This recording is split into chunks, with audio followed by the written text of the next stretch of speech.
Magandang gabi po sa lahat. Tayo nagbabalik dito sa ating munting channel. Ayan, para mag-discuss ng coins kung magkano na ang kanyang mga presyo sa ating mga online selling.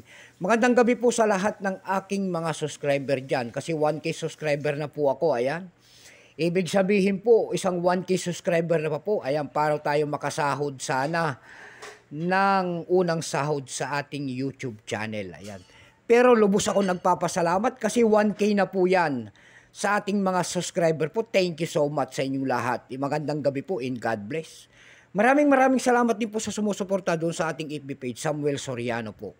Lahat po na nakapalo doon sa aking FB page, ayan, suportahan nyo po sana ang aking FB page, ayan. Lalo na yung mga nagsisend ng gift dyan sa akin tulad ng star. Thank you so much sa inyo lahat. Mabuhay po kayo and God bless. Magandang gabi po. Yun naman po hindi pa po nakapag-subscribe, baka naman pwede ninyong makisuyo sa inyo. Ayan, pakipindot naman po sana ang ating subscribe button, like and share para ma-update ko naman kayo sa mga latest ko pang gagawin mga video po. Meron tayong pag-usapang barya guys at ito po ay barya po ng BSP. 5 centimos po na wala ng halaga, tinatapon na sa kalsada. Ayan, pero napakagandang details niyan. Ayan.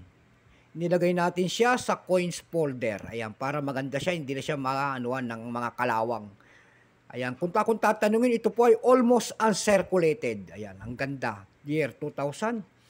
Pero bago po yan, ay kilalanin mo muna natin siya para malaman natin ang kanyang presyo. Issue po nito ay Philippines po. Period Republic 1946 up to date po. Type nito standard circulation. Coins years 1995 hanggang 2017. Value nito ay 5 centimos. Nakapaloob po sa BSP series. Currency piso 1967 up to date po. Composition niyan ay copper plated steel. Namamagnet po yan. Ayan. May bigat lamang itong 1.9 grams. May habang 15.5 mm. May kapal po naman itong 1.52 mm. Hugis po niyan.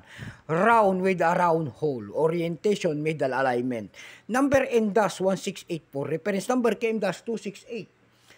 Coat of Arms of the Philippines ang kanyang nasa likod. Ayan.